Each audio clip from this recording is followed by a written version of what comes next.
तो गाइस आज वट सावित्री की पूजा करी है मैंने और उसकी कथा मैं आपको बताती हूँ। पौराणिक कहानी लेकर आए हैं। एक समय की बात है, अश्वपति नाम के एक राजा थे जिनके कोई संतान नहीं थी। राजा ने संतान प्राप्ति के लिए अनेकों यज्ञ किए, जिसके फलस्वरूप उन्हें एक तेजस्वी कन्या की प्राप्ति हुई, जिसका नाम सावित्री रखा गया। समय बीता और सावित्री विवाह योग्य हो गई। एक दिन राजा ने सावित्री से कहा, सावित्री, अब तुम विवाह योग्य हो गई हो, इसलिए स्वयं अपने लिए योग्य वर की खोज करो। पिता की बात मानकर सावित्री मंत्रियों के साथ यात्रा पर निकल गईं। अनेकों ऋषियों के आश्रमों, तीर्थों और जंगलों में घूमने के बाद वह राजमहल लौट आईं।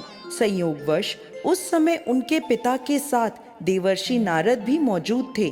सावित्री ने उन्हें प्रणाम किया तो राजा अश्वपति ने सावित्री से उसकी यात्रा का समाचार पूछा। सावित्री बोली, पिताजी, तपोवन में अपने माता पिता के साथ निवास कर रहे सत्यवान मेरे लिए योग्य हैं। मैंने मन से उन्हें पति चुना है। सावित्री की बात सुनते ही देवर्षि नारद चौंक उठे और बोले, राजन, सावित्री ने तो बहुत बड़ी भूल कर दी है। यह सुनते ही अश्वपति चिंतित हो गए और बोले, हे नारद मुनि, सत्यवान में ऐसा कौन सा अवगुण है? जिस पर नारद मुनि ने कहा, राजन, सत्यवान के पिता शत्रुओं के द्वारा राज्य से वंचित कर दिए गए हैं। वो वन में एक तपस्वी जीवन बिता रहे हैं और उनकी दृष्टि भी जा चुकी है। और उसके ऊपर सबसे बड़ी कमी ये है कि सत्यवान अल्प आयु है। 12 वर्षों की आयु में से अब उसके पास केवल 1 वर्ष की आयु शेष रह गई है। नारद मुनि की बात सुनकर राजा अश्वपति ने सावित्री को समझाया कि वह किसी दूसरे उत्तम गुणों वाले पुरुष को अपने पति के रूप में चुन ले। सावित्री बोली, पिताजी, नारी अपने जीवन में केवल एक ही पति का वरण करती है। अब चाहे जो भी हो, मैं किसी और को अपने पति के रूप में स्वीकार नहीं कर सकती। पुत्री की हठ के आगे पिता विवश हो गए और सावित्री का सत्यवान के साथ पूरे विधि विधान से विवाह कर दिया गया। विवाह के पश्चात सावित्री अपने पति और सास ससुर के साथ वन में रहने लगी। समय के साथ सावित्री के मन का भय बढ़ता जा रहा था। नारद मुनि के कहे अनुसार अब उसके पति की आयु के मात्र 4 दिन बाकी थे।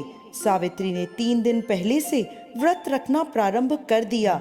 अंततः सत्यवान की मृत्यु का निश्चित 4था दिन भी आ गया।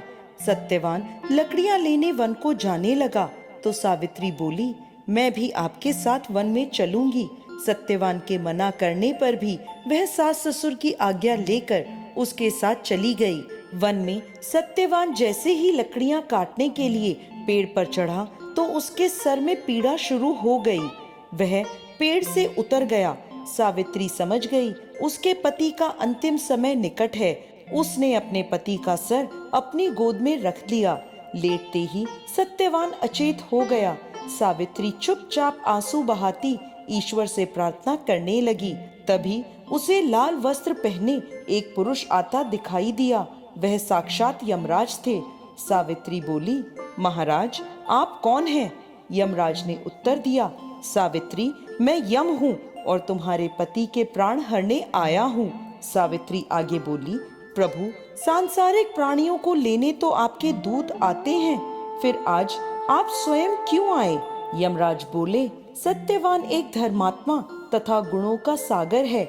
मेरे दूत इन्हें ले जाने के लिए योग्य नहीं हैं, इसलिए मुझे स्वयं यहाँ आना पड़ा। ऐसा कहकर यमराज ने सत्यवान के शरीर से प्राणों को निकाला और उन्हें लेकर दक्षिण दिशा की ओर चलने लगे। सावित्री भी उनके पीछे पीछे चल दी। सावित्री को अपने पीछे आता देख यमराज बोले, तुम मेरे पीछे कहाँ आ रही हो? सावित्री बोली, मेरे पति जहाँ जाएंगे मैं वहीं जाऊंगी, ये मेरा धर्म है। यमराज के बहुत समझाने पर भी सावित्री नहीं मानी। उसके पतिव्रता धर्म की निष्ठा को देखकर यमराज बोले, तुम अपने पति के बदले कोई भी वरदान मांग लो। सावित्री ने अपने दृष्टिहीन सास ससुर की आंखें मांग ली। यमराज ने तथास्तु कहा और आगे चले। सावित्री फिर उनके पीछे पीछे चल दी। तब यमराज ने सावित्री से कहा, एक वर और मांग लो। सावित्री ने अपने सास ससुर के राज्य को वर के रूप में मांग लिया और यमराज ने तथास्तु कह दिया। फिर वह आगे चले। सावित्री फिर भी उनके पीछे चलने लगी। अब यमराज बोले, चलो एक वर और मांग लो।